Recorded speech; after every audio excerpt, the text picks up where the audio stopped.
Hello everyone, magandang araw po sa ating lahat. Kamusta po ang aking mga kapwa ka-sari-sari store owner dyan? Kamusta po ang inyong mga sari-sari store? Sana ay okay lang sa alright. So tayo naman dito sa tindahan natin ay okay sa alright ang ating tindahan. Marami tayong i-update ngayong araw ng Huwebes. Ayan, so update po kayo sa ating mga bagong arrangement. Ayan, kapag kayo ko talaga ay nagtitindahan, no, so hindi mapakali ang ating mga paninda, lagi nating inaayos, hinahanapan ng magandang pwesto na kaagad-agad makikita ni customer at talaga bang parang malamig sa mata, kumbaga, dire-diretso sa kanila kung ano yung hinahanap nila, hindi na sila maguguluhan. At the same time, tayo naman ng mga sari-sari store owner ay maganda rin sa ating paningin ng ating paligid, no? Ayan, bukod sa malinis, maayos, magandang pagka-arrange, so mabilis din makita ito ni customer. So ngayon mga kasari, may bago na naman tayong ginawa. So dito, kung napapansin nyo nung nakaraang nag-vlog ako, is nandito yung ating mga diapers, ilalim na yan. So napansin ko parang natutulog lang si diapers, parang hindi siya masyadong napansin. So ginawa ko naman is nilipat ko na naman siya dito. Ayan, so dyan ko naman in-arrange ang mga diapers ko and yung mga extra ko ay nandyan sa likuran ng aking mga sabon-sabon. Ayan, nabago na rin mga kasari, no? Yung mga sabon-sabon natin na dati nandoon is transfer na naman natin dito. So ayan, kita na ni customer. So uso pala ngayon mga kasari pala ang laba kasi nga maulan. So si customer nahirapan silang sumilip sa aking mga powder doon kasi natatakpan itong ating rice. Ayan, marami tayong rice. Ngayon, nagpa-deliver na naman tayo ng 8 sacks at binayaran natin dyan ay 10,000 plus sa itong bigas na to. So, nung nakaraan nagpa-deliver tayo ay naubos yung isang line na yon.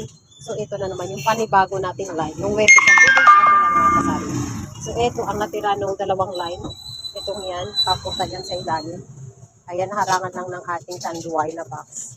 Pero puno yan mga kasari hanggang doon sa pinaka lower. Ayan. So, ito ngayon ang nadagdag sa ating tindahan ng ating rice. Ayan. So, ngayon dahil nga sa hindi makita itong si powder, nilipat natin dito. Ayan. So, dito naman, andito na si Kandila. By the way, mga kasari, mabenta si Kandila sa akin dito kasi nagpas dito sa amin ay forest lake na, so cemetery na. So, marami naghahanap ng Kandila at ng aking mga posporo. Ayan. Posporo and lighter. So, magkatabi dyan sa aking sigarilyo. Ito na nga ang ating mga downy. Ayan. Ayan, mga naka-arrange yung mga downy. Yung ating mga powders. Ayan, mabilis po kung maiabot kay customer. So, ayan no, kailangan magiging well-organized ang ating mga paninda para mabilis natin ito makuha. Ay, gusto nila ng Ariel. O, gusto nila ng Tide. Ayan agad. Gusto nila ng liquid na Breeze. O, ayan agad. So, makuha pa agad. Wings. Ayan, so on and so forth. Kung ano mang gusto nilang mga downy. Ayan, mabilis na makuha. Mga shampoo.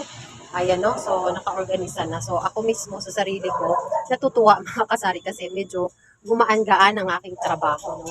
So dahil tayo lang nag-iisa dito sa tindahan, so mahirapan tayo kung hahanapin pa natin, lalo na madaming tao sa harapan. So ngayon nakapag-share-share tayo kasi medyo anong oras na ngayon? 10:20 na. Ayan, 10:25 na in the morning. So medyo lipas-lipas na ang bumibili, pa isa-isa na lang. So kaya share-share muna tayo. So yun mga kasari, ito na pala ang ating bigas ngayon. So far mga kasari, ang mga bigas natin ngayon, meron tayong Royal, Jasmine, Princess Bea, alternating yan. Tapos, meron tayo ditong ating mga regular na Ilonggo's Best namin dito na rice. Ayan yung ating rice. So dito pala, ang bentahan ko dito ay mapatong lang ako dito ng 70 to 100 per sacks. Ang aking patong dyan sa aking wholesale. Ayan. So, depende sa inyo mga kasari ha kung magkano bilhin nyo. Ayan. Depende sa inyo. Sa akin dito, ang bigas namin, ang pinakamababa ko ay 54 pesos. Ayan. Kita ba? Ayan. Basta 54, 58, and 60. And dito naman tayo mga kasari sa aking harapan. Ayan. So, sa mga hindi nakapanood sa aking videos, napakaganda ng aking harap dyan. So, dito ko napapansin nyo, nilagay ko dito mga kape. So, naisip ko, parang useless na dito ko nilagay sa portion na yun mga kape. While ang katabi niya dito sa taas is yung mga biscuits. So, siguro naisip-isip ko, maganda siguro kung itabi ko yung aking mga chichirya dito para isang tinginan na lang ng customer. So, ayan. Ayan na nga, ginawa ko na. Ayan. So far, kahapon ko lang ginawa ito. Medyo nagising ang aking mga chichiryas na nakalagay lang tungkol sa sulok dito. Dito ko kasi nilagay. So, meron pang dalawang tray dyan na natira. And dito ko na nilagay yung aking mga tingi-tingi na mga kape. Ayan, nilagay ko sa taas yung isang tray. Pinatungan ko lang yan para kita kung ano yung manandyan. So kailangan lang mayroon kang idea para lahat ng mga trabaho o tatrabahuin mo kapag may bibili, magaan lahat sa'yo. Ayan. So dito, balik tayo dito mga kasari. So ito na yung itsura. No? Ayan. O, diba? So diba, maganda. Simula sa soft drinks, curls, biscuits, soft drinks, juices, biscuits, and candies. O, diba? Maganda tingnan. Kasi isang line na lang sila.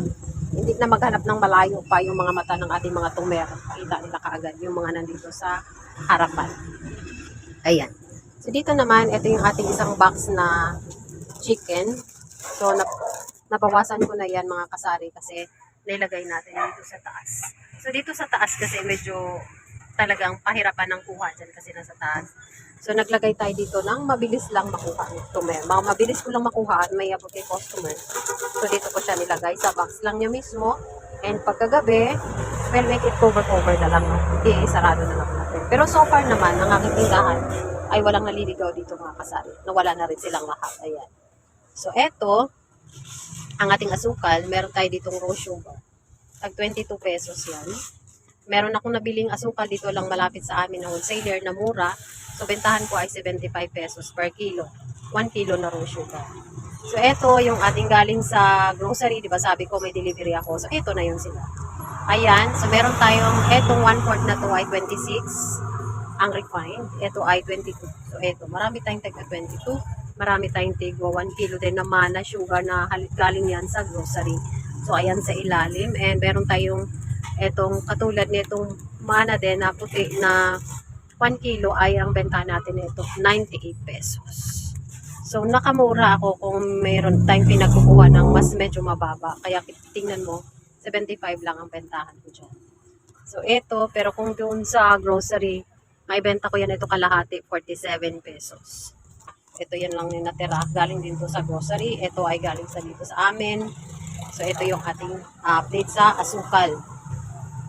Ngayon naman mga kasari, ang ating itlog, ayan, medyo tumaas ngayon, no? So, pero binibenta ko pa rin siya ng tag-8 lang.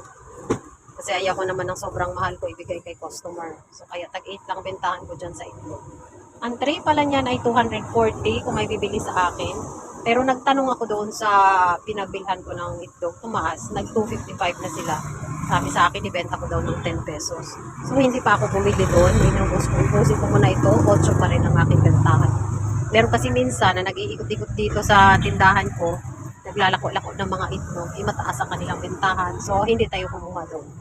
So, ayan no. And yung aking flip top doon, ayun yung mga ayun yung mga kanton-kanton, mga kanton na regular and extra big. Yun yung nandoon sa sulok. Ito yung ating stocks ng mga drinks. And ito ay spare ko. So, kukuha lang ako dito kapag ilalagay ko sa ref. Yan na lang natira. And meron tayong mga pakpak dyan. And dito nga. And yung dito din sa ilalim. Ayan. So, yun na binibenta natin ng per pack. Minsan din ay nilalagay natin sa ref kapag wala nang laman ng ating ref.